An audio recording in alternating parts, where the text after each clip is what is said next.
Hello and welcome back to the Doctor Who Marathon. I'm your host McEdam, and today we're going to be talking about the invasion of the dinosaurs, written by Malcolm Hulke and directed by Paddy Russell, who hasn't directed a Doctor Who story since the massacre way back in the first Doctor era. I believe it was in the second season with Ian, Barbara and Vicky. So, yeah, very cool. So this 6-part adventure, as you can probably tell, I don't own on DVD. I did want to get it, but due to circumstances, which as I'm recording this video, it is the 25th of June. I haven't been able to get my hands on a copy because of lockdown. Hooray! So apologies for not showing off a DVD cover here. So this is a 6-part adventure, and it sees the Doctor and Sarah landing back on modern day Earth. However, it's an important thing to note as well. The first episode is just called Invasion, Part 1, and then Part 2 onwards, it's of the dinosaurs, because they didn't want to spoil the fact that the dinosaurs were in it. So I personally think it might have worked, but the problem is that the Radio Times, which back in those days is how you would discover a program. It's like a magazine that you keeps up on the channels and has like a summary of each episode. Spoilt the entire concept with an illustration of a dinosaur, so that was completely ruined. So yeah. But anyway, to back onto the story. The Doctor and Sarah are in modern day Earth. However, and they're in London, which is seemingly deserted for some reason. And whilst this is going on, we pick up back with the Brigadier, Mike Yates and Sergeant Benton, who are trying to stop a paranormal something happening. We don't know at this story. We later find out that it's dinosaurs that just seem to randomly appear and disappear all around London. This first episode, I think, is probably one of the best singular episodes for a story, maybe so far in the series. I love the gloomy atmosphere of abandoned London, and I really like just seeing the Doctor and Sarah wander around London with literally no one there. And the scenery of Big Ben and the London Bridge, but literally there's no one there. It brings back memories of the Dalek invasion of Earth, only now in colour. And I don't think any other Doctor Who story feels like the invasion of the dinosaurs. It has a very distinct atmosphere about it. I can't really describe it. It feels very much like a typical unit story. I mean, you've got all your unit characters, and the plot is very similar, in which it's more like a military investigation story, only with a supernatural alien twist. But something about it, especially in terms of visual appeal, Paddy Russell really has a stamp in this story. Something about it just, I can't really describe it. Iconic is the word I want to use. But I digress. So the Doctor gets caught up with these group of men who were stealing stuff, jewellery and stuff. And the Doctor was trying to get this jewellery back to its rightful owners. However, they get caught by military guards who believe that the Doctor and Sarah stole these stuff. And for the first half, we see the Doctor trying to break out of the military rule, but fail.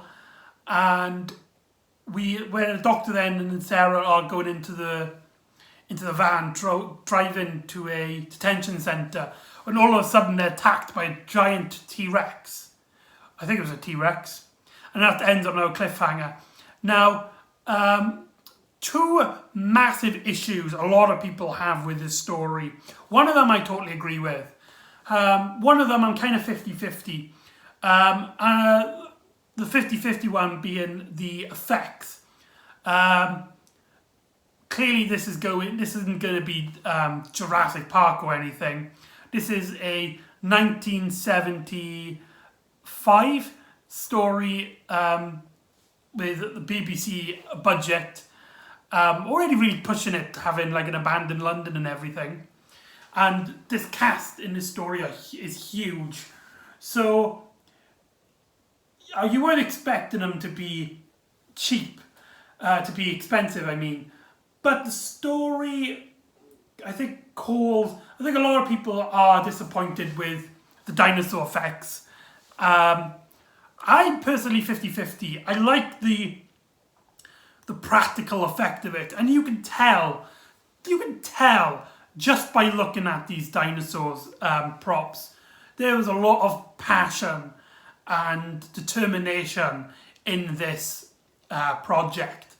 However, I think what let it down is the movability of these props. Dinosaurs' jaws seem to hardly move, really only moving their neck slightly like this, unless it's to do with a pterodactyl, in which they have it like a puppet with somebody like poking it out from the side, which is a really embarrassing effect, especially in part one where the Doctor and Sarah are being attacked by one in a abandoned garage, I think it was. So yeah, I'm kind of 50-50. I don't think it's as bad as people make it out to be, but it's not, I'm not going to say you're wrong for not liking the dinosaur effects. Now, the other issue that people have with this story is the over-reliance of a particular cliffhanger in which the Doctor is at the mercy of a T-Rex, and the final shot is the reveal of the T-Rex. It happens at least, I think, 4 or 5 times during this story. I mean, this is a 6-part adventure, so that's most of its cliffhangers. And yeah, when it happens the first time, it's really cool, and you're like, holy Christ, that's cool. I can't wait for the next episode. But when they do it a few times, you're kind of like, well, the Doctor's been out in this situation before. He'll get out of it pretty easy. So yeah, the second episode has like the T-Rex like disappearing, and there's this whole thing where the Doctor's trying to work out what's happening with the dinosaurs and stuff, and gets caught up with the Brigadier, who are all caught up. And then Sarah Jane gets introduced to Mike Yates, who says that after the events of the Green Death, he was putting on leave for a bit so he can recover. Now he's come back. And if you're a fan of the unit characters, you can feel something is off. Something about Mike Yates' just attitude towards certain things, particularly with the silence of London. As when he's talking to Sarah Jane, he says something like, he's like praising the silence of London. It's like how nice and tidy it is. Like we miss the golden age of humanity. And then Sarah's like, oh, I miss traffic jams and people just everywhere. And yeah, you can kind of feel something's odd. And later on in the same episode, it is revealed that the bad guys who are using the dinosaurs to scare people out of London for a particular reason, which we'll get on to, Mike Yates is actually working for them because he believes that these people will help him let Earth come back to a new golden age, whatever that means. Yeah, so it's basically Mike Yates suffering from nostalgia. He misses like the good old days and dreams of bringing humanity back to the glory days. So this is another one of those heavily political stories that also is very modern as well, because we could still talk about how a lot of people are trying to get rid of anything new so they can preserve the classic culture. I mean, look at Donald Trump with his Make America Great Again campaign. It's basically the same thing. But Mike Yates, he says to these people that he will only continue to work with them if the Doctor isn't harmed in any way. He agrees to sabotage his work so they can stop finding out what they're doing, but he won't kill the Doctor. And so the Doctor tries to capture one of these dinosaurs so he can track down where they are. And then at this point he gets introduced to this politician character, I can't remember his name, and he says, when they get on a nice foot, and they agree about pollution and how humanity is destroying their own world and stuff. So yeah, like I said, there's a lot of political theming in this story. Now the Doctor's trying to work out how who's behind this by using scientific equipment and stuff. However, Sarah Jane, which probably makes her one of the cooler companions, kind of has her own theory. She kind of does her own research, being a journalist, and she discovers that there was a scientist, Dr. Whittaker, who was a science expert in time, and he went missing about 6 months ago, I believe she said. And though this politician guy says that his work on time was utter nonsense, and the Doctor kind of agrees with him because he sees highly of him, Sarah Jane doesn't think so, and so she goes on her own little side quest. And she gets the help of the politician to find out certain things about secret bases that were in London during World War II, in which they might have had power, that they could power their machines to summon these dinosaurs. And so Sarah Jane slowly discovers that this politician character is also working for them, and she gets kidnapped, and she gets spoilers, but this is a spoiler. Sarah Jane gets put onto a spaceship, which isn't actually a spaceship, and they get promised. She said that she's been there for 3 months in a coma, and that she and the rest of these humans are going onto a different planet, so they can basically start from scratch, so that humans don't pollute this planet or have any riots, and could live in a great diverse environment. And here I think this story kind of really falls flat, because at this point in time, Sarah Jane is way ahead of the Doctor story. She's basically discovered most, if not all, the plot points already. So the story does what most Doctor Who stories does. It does the back at the ranch storytelling. That's where, for those who don't know, back in the ranch storytelling is when you tell one story, you let that build up, and then when that goes to a peak, you cut to a different plot, and then you let that build up, and then when that's done, you go back to plot A, and you keep doing that, and it keeps the story engaging and interesting. And most famously, Star Wars does it a lot. But I think here it really falls flat in terms of pacing, because now the Doctor is playing catch up, as his plot elements is basically him discovering what Sarah Jane already knew, and Sarah Jane's subplot, in which she's just stuck on this ship, for the most part, is what a modern audience would call filler, as nothing really happens for a while until much later on in the story from her point of view. It's mainly just people telling her just very basic information that we do kind of quite simply get repeated to us.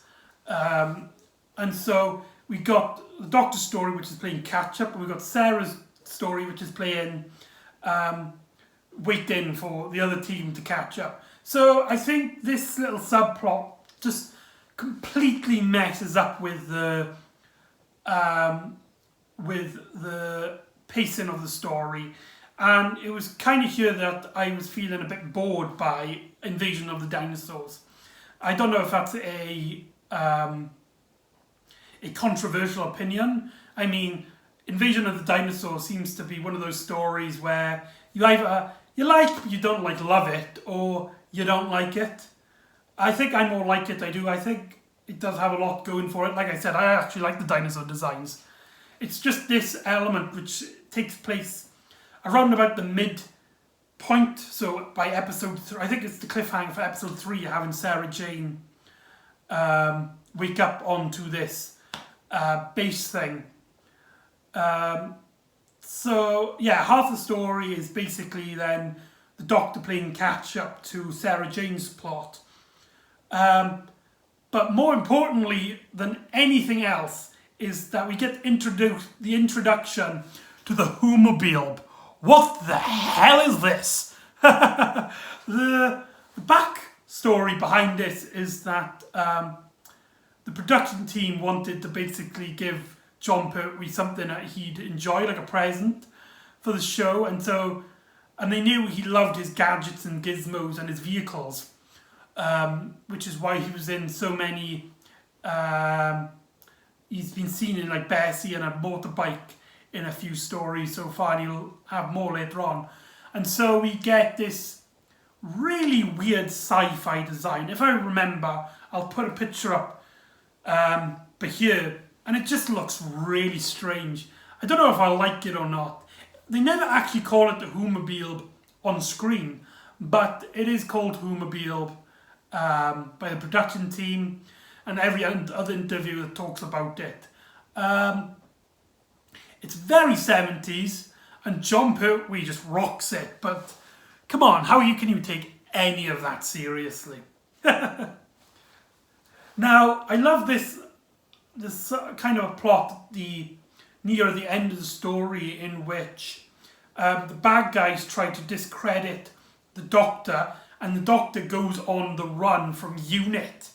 Though the Brigadier doesn't want to put up basically a war against the Doctor, his superior, who is also working for this Golden Age group, basically puts the Doctor under arrest. And the Doctor's trying to talk to Mike Yates, but Mike Yates seems to have none of it. And so the Doctor, at that point, discovers the betrayal. And John Pertwee does a very subtle with his face, and you can really feel he's betrayed by this. And he's kind of in shock. Yeah, it's a very great moment, a very classic scene. Because Mike Yates was a recurring character, and nothing like this used to happen back in the old days. So to have Mike Yates, of all people, turn out to be one of the bad guys was a big shock. But anyway, the Doctor goes on the run, has a pretty cool car chase and a pretty cool action scene with in the jungle, which reminds me a lot of the first Rambo movie, First Blood, when Rambo is attacking all those military in the opening. That reminds me of something. I forgot to mention, in part 1, there's a very disturbing shot where they actually show a corpse. I mean, they don't actually show a dead body. Don't worry, this isn't Hong Kong 97. But they do have like a character lying on the floor with like blood everywhere, just dead. It really shocked me because you never see that in the Doctor Who. Maybe you see like somebody dead on the floor, but you see like it's all like covered in just in red body. So yeah. just something that really shocked me watching this. But anyway, back to where I was. So the Doctor then goes back to Unit HQ, where stuff gets revealed as Sarah Jane escapes, realising that they're not actually on a spaceship, and she goes into the airlock and nothing happens to her. And she runs off. And she comes to Unit and she gets kidnapped again, but before writing a letter which says that she has evidence to say that this guy is the villain.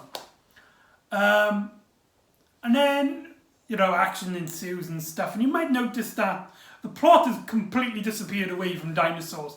They're still in it. They're still a great active part in the visuals of the stories, especially when they're transported one place to another, and then all of a sudden there's like a dinosaur, two dinosaurs attacking each other, and it's a very cruel moment. But the plot isn't really about them. It's mainly about this small group of people who have been affected in time to scare off Londoners for a menacing purpose.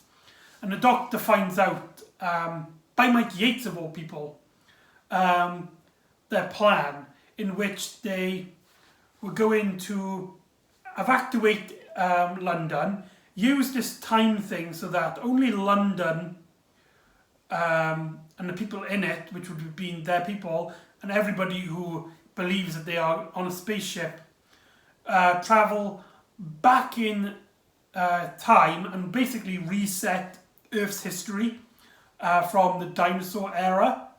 And it's one of my favourite scenes in the Jon Pertwee era, in which the Doctor is like, I sympathise with your cause, but I agree with you. Earth, humans have basically destroyed this planet, but destroying everything and stopping people from being born is not the way to do it. And Mike Yates is like, he puts out his points about pollution and his political stance and stuff. And there's a little line, I can't remember what he actually says, but it kind of hints that he doesn't believe that he deserves to get this second chance of humanity, that he might get erased with the rest of them. So, yeah, Mike Yates, I think, is suffering from some sort of PTSD, or a heavy dose of nostalgia. And there's one of my favourite lines is that the third Doctor says, "There's no such thing as a golden age, it's an illusion." And that is so right. And it really emphasises this story's message on people always try to keep the status quo, trying to go back to a more simpler time. But in reality, there was no such thing as a simpler time. In fact, because of progression, we are at the more simpler time. It just feels like that because we are growing up and getting older, and we can understand the world more. A great example, I'm going completely off topic of Doctor Who for a moment, is airlines. When a lot of people thought that the 70s and 80s were the golden age of airline standards. But in reality, they were a huge, horrible time for the stewardesses who in their contracts had to put up with sexual harassment by the passengers and act like they're perfectly okay. So, yeah, there's no such thing as a golden age of anything. It's a myth, it's an illusion. So, it's really cool to hear that from a classic Who story, which has also got this golden age mentality about them. Even I'm guilty of holding the classic series to such a high guard and saying that the new series should be more like the classic series, and that the new series can never be as good as the old one. I'm guilty of it too, but that's what stories are good at. They tell you morals, they make you understand other points of views, maybe ones that you might have not have thought of. And that's the great power of storytelling, and that's why I do really enjoy Invasion of the Dinosaurs. So anyway, back to the plot of the story. We get the Doctor then finds the secret base of this division, and at the same time, Sarah has convinced the people who believed on the ship that they are not, and they hate the leaders.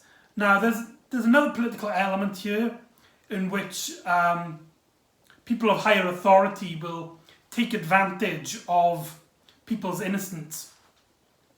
Our main villains, they took these people, told them they're going to a new world to restart, but not tell them that they are actually landing back on Earth, only now that every other human has been erased. And these people, they started off being all innocent about it, and however, when they learn the truth, they kind of they don't rebel. They only really just banter at the villains at the very end. But anyway, the time field activates, but the Doctor sets it off because he's most time sensitive, so it doesn't affect him that much, and so he plays around with it.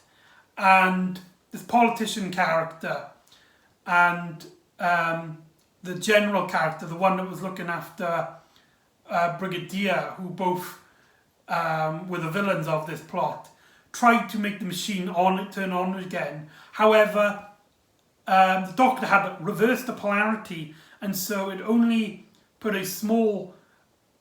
them two and their machine into the distant past with the dinosaurs.